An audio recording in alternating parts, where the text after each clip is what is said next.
So it's a real pleasure today to talk to trumpeter Pat Harbison, who is bringing his band Directions in Jazz, New Directions in Jazz with Sextent to the next Louisville Jazz Society Signature Series concert. And it's on Sunday, October 29th at 7 p.m. And it's going to be at the cafe right next to Paristown Hall. Mhm. Hi, Pat. It's good to see you. So you're a New Albany native, Good right? to be seen. Right? Yep. Right. Can you talk to me a little bit I'm about back home how again I'm back home again in Indiana. and back home again? Yeah. Someone should write a song about that. Yeah. Yeah. But can you I know. talk It to would me? be very clever, right? Yeah. Can you talk to me a little bit about how Jamey Abersold influenced your musical education and decision to pursue jazz as a career? Yeah. Well, okay. So I decided when I was a kid growing up in New Albany that I wanted to be a musician when I saw the Beatles on the Ed Sullivan Show. Me and like a million literally other kids wanted to be musicians after that, right? Yeah. And so when I was in the seventh grade at Scribner Junior High in New Albany, there was a school talent show, and I put together a little band of my peers, and we were gonna play Herb Alpert and the Tijuana Brass. That's my generation, right? And so one of the guys in the band was taking private lessons from Jamey, and I didn't know who Jamey was. I After I went to Jamey's house, I realized that he was one of the ushers at the Methodist church my mom took us to, and I recognized him, but I had no idea who he was, and neither did most of the world then, and now everybody in the music world knows who he is, basically. But so we went over to his house and we played our little Spanish Flea Tijuana Taxi kind of tunes. And then he approached my mom at church the next weekend and said, "You know, I'm putting together a couple of bands of young people. I'm trying to develop this way of teaching jazz. And I want to have some kids come over. I'm going to have a group of like middle school, high school kids, and a group of college slash young adult people come to my house on Saturday for a couple hours each, and I want to try to figure out how to teach them." And this is so basically, I was like a lab rat for the development of his pedagogy, which became possibly the most influential jazz pedagogy in the entire world. And I was ground floor. He was like freshly moved back to New Albany after finishing his master's degree at Indiana.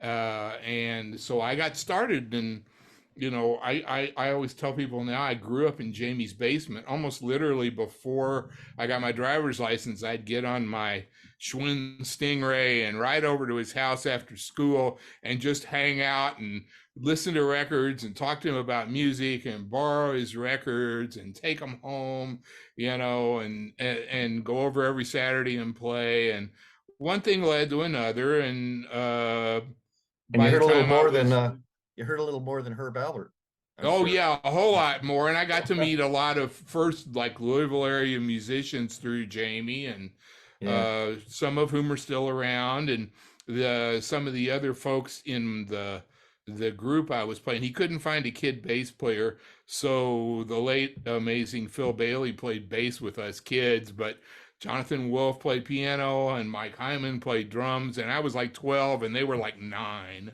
and we were going over to Jamey's like all the time to learn how to Right. play.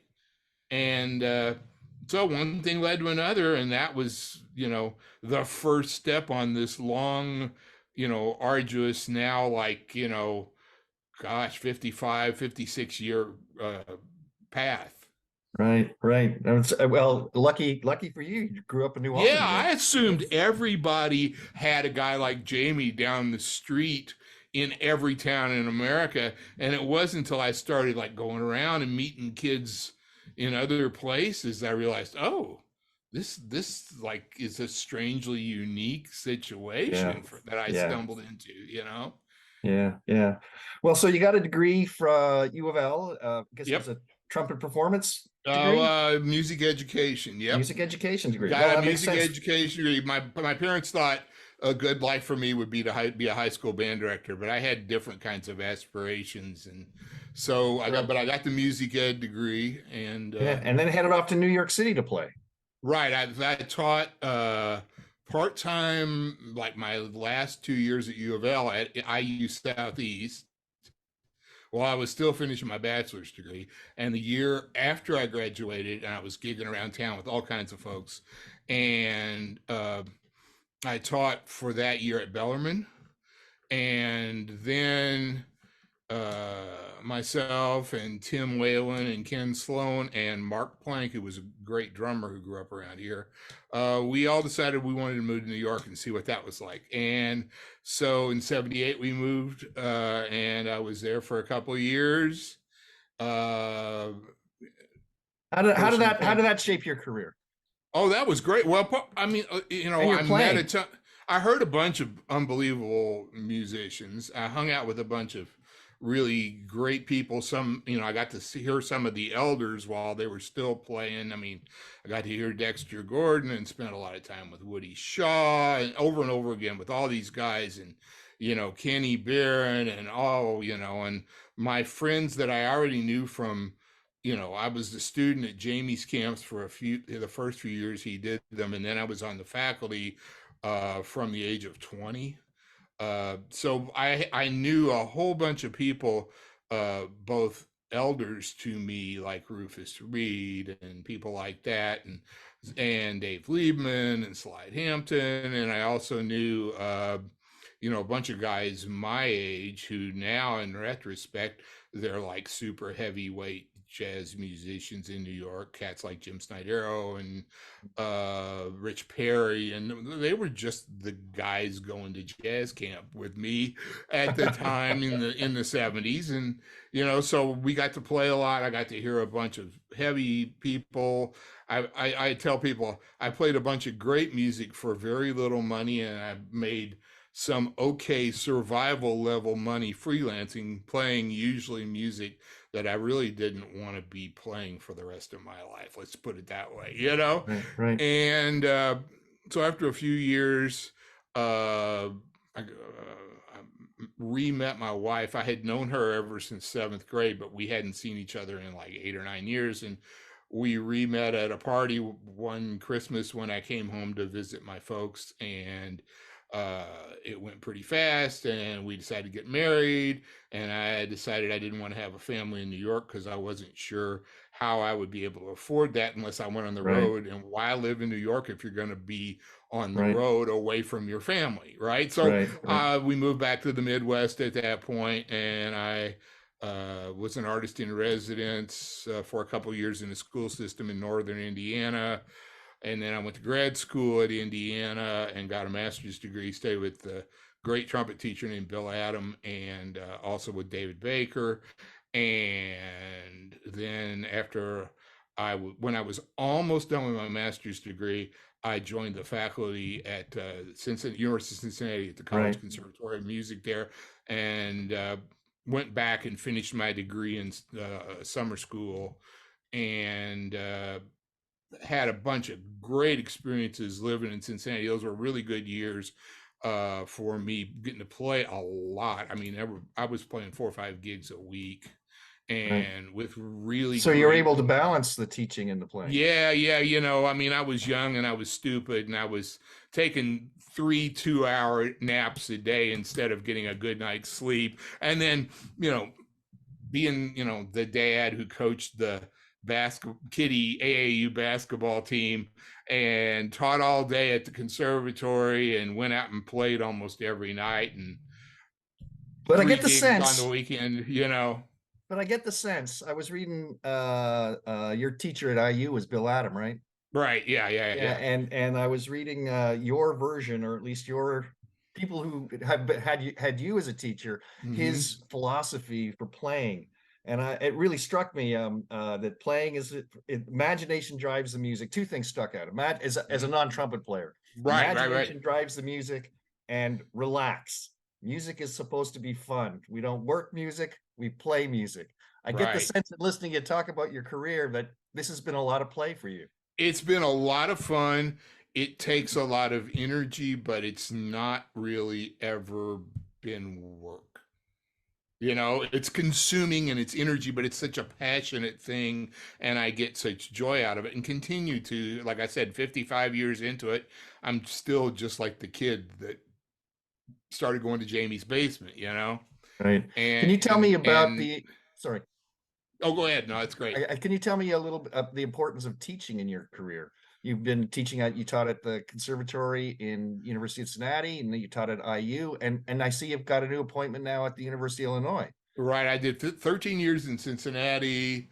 I mean, before I did all that, I taught at Jamey's workshops from 1976 until they were closed up in 2019. So that's a long stretch with that. I taught even before I started full-time teaching. I did part-time teaching at IUS in Bellarmine. And then I did 13 years at Cincinnati and 26 years at Indiana, Yeah. and then I retired. And then, like, literally about 5 days after I moved to New Albany, I got a phone call from Chip McNeil at the University of Illinois and said, "Hey, our trumpet professor just took another job, and we are hung out to dry. Would you be consider taking a part-time interim appointment?" And so I did. So I'm going to do this. It's like a half-time thing. I'm over there 3 days a week. And I'm going to do that for anywhere from 1 to 3 years, depending on how it goes for them and me both.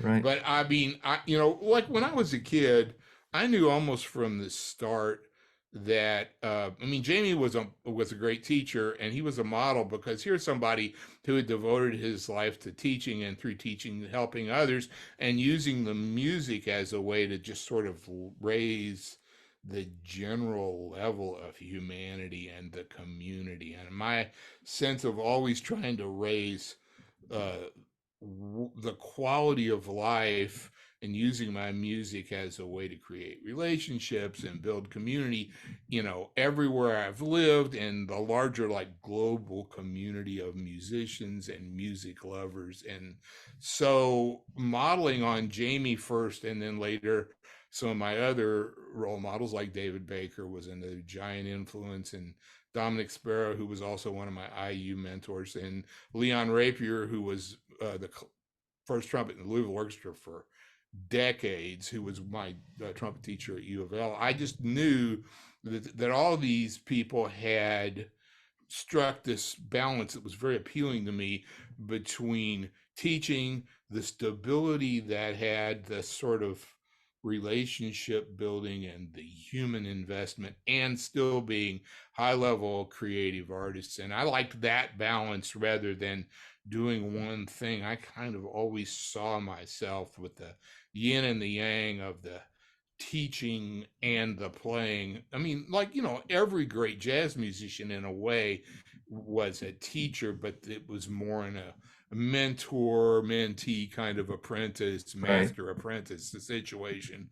And so these days, that's not as easily available. A lot of those exchanges between generations happen in academic settings. And so, I've felt really committed to that. And, it's not nothing's a perfect life. It's not been a perfect life, but it's been a life that has fit me really well. And I feel like my music has grown, and I've grown as a person, and I've made, hundreds of valued relationships with other human beings through either playing or teaching, or oftentimes both. And as a teacher, and this is something like I'll talk about when we talk about the band, uh, there are several people in this band who have been my students, and I feel like somebody in my field who's training performers is, I'm like basically having this formative influence on my future collaborators and my future good friends. I mean, how many people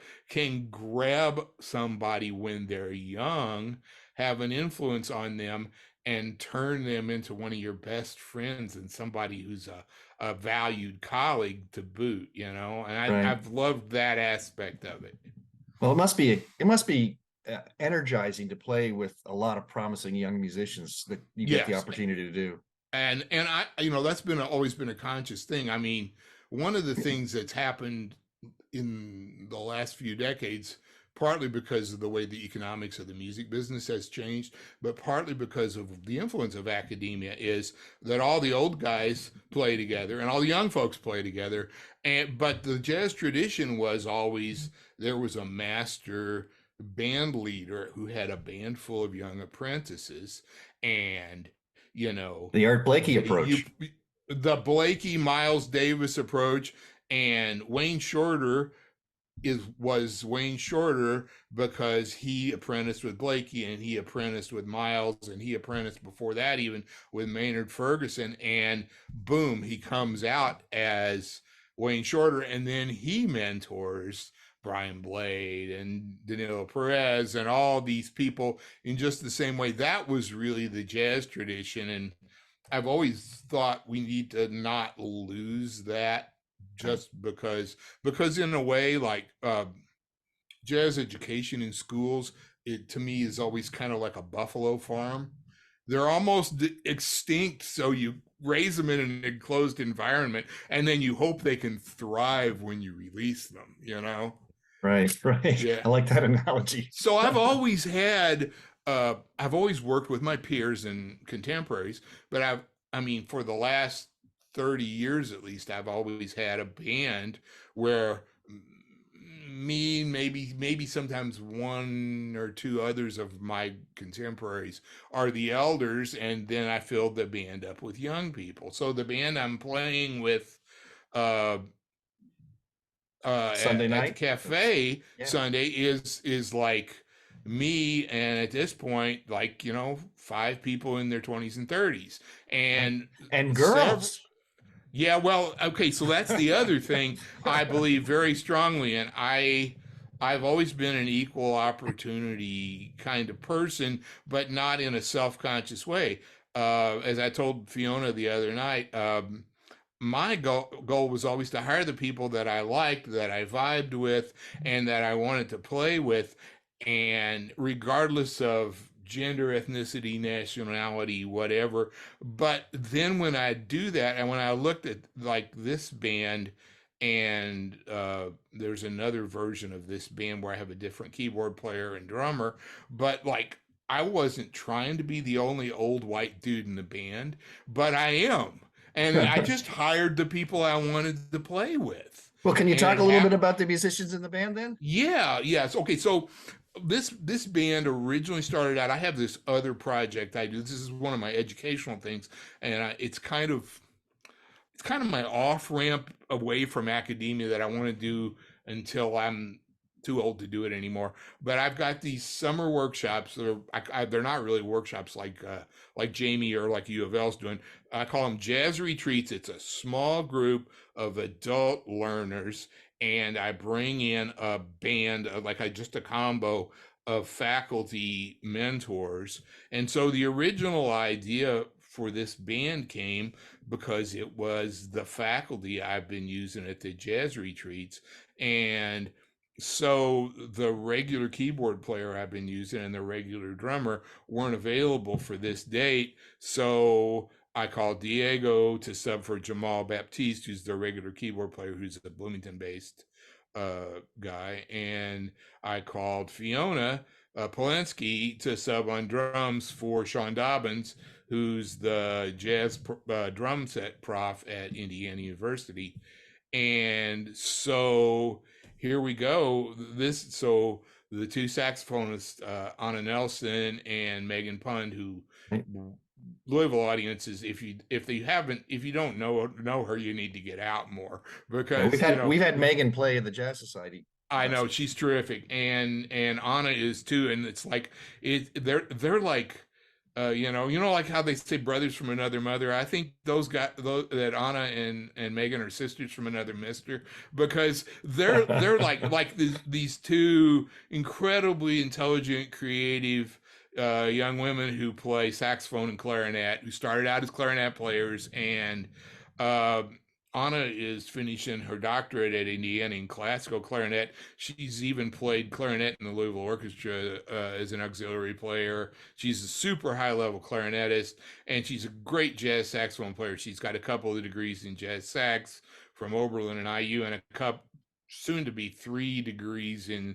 classical clarinet. And Megan, of course, if you know her, was at first a clarinet player and then became a great saxophonist. So Anna plays alto and clarinet in this band, and Megan plays tenor and clarinet in this band. And I can't think of another modern jazz group that has two top flight great clarinet players. That almost seems like something that's associated with earlier styles of jazz, but we're Yeah, yeah. playing like straight ahead modern, post bebop kind of jazz, and they both can play the heck out of the clarinet and the saxophone. And And they who's your have bass player? and then the bass player is Alex Hoberty. She is Alex, female. She's from Indianapolis. She's an IU student. She was one of my prize students of the last wave. She's 20, I think, 20 years old. She's actually composing some of the music we're going to play too, I think. Terrific, creative, real go-getter, just a dynamite young woman, and top-notch bass player already at the age of 20. And and then the two new to us folks for this gig who are going to be like part of this project. One is Diego Lira, who is a Brazilian who went to U of L for grad school, lives in town, happens to be married to Megan. By the way, the pianist that he's subbing for is engaged to Anna. So once again, the parallels between these two women and their mates, like these two, like, you know, Latin pianist, jazz pianist, guys. It's just really hilarious to me, like how parallel their lives have been. But like, so Diego's a fantastic pianist. I'm so glad he was available.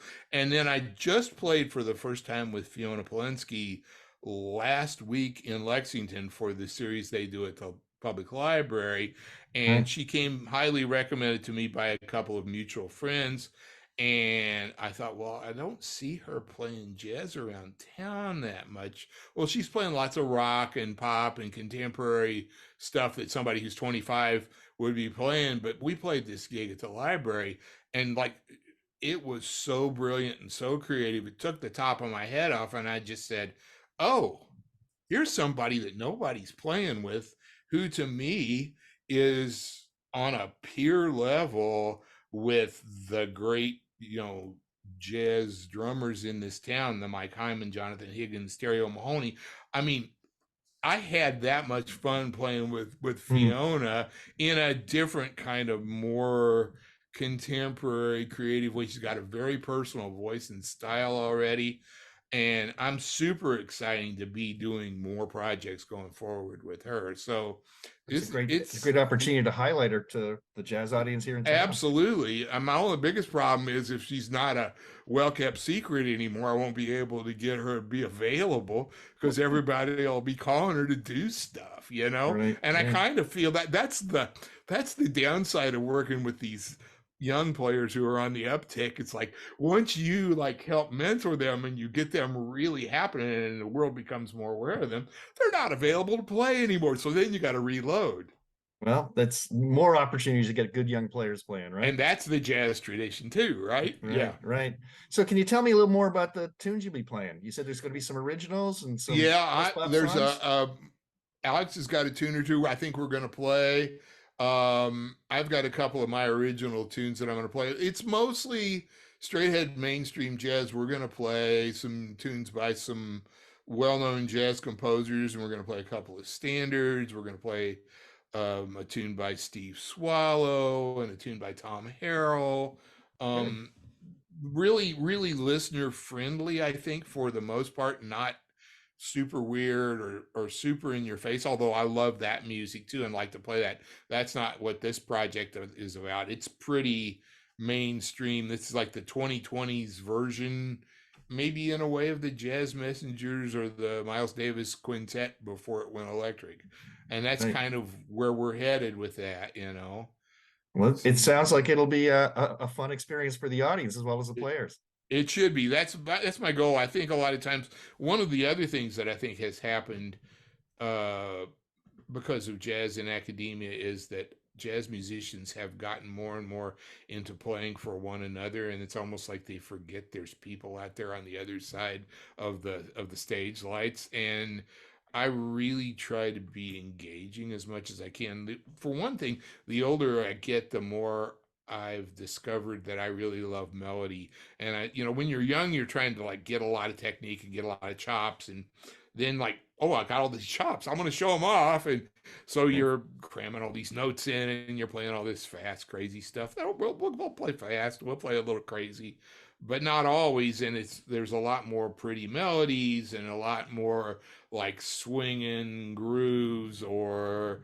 not always swing. Sometimes it'll be like some kind of straight eighth note feel, influenced more by like European jazz, like Kenny Wheeler or whatever.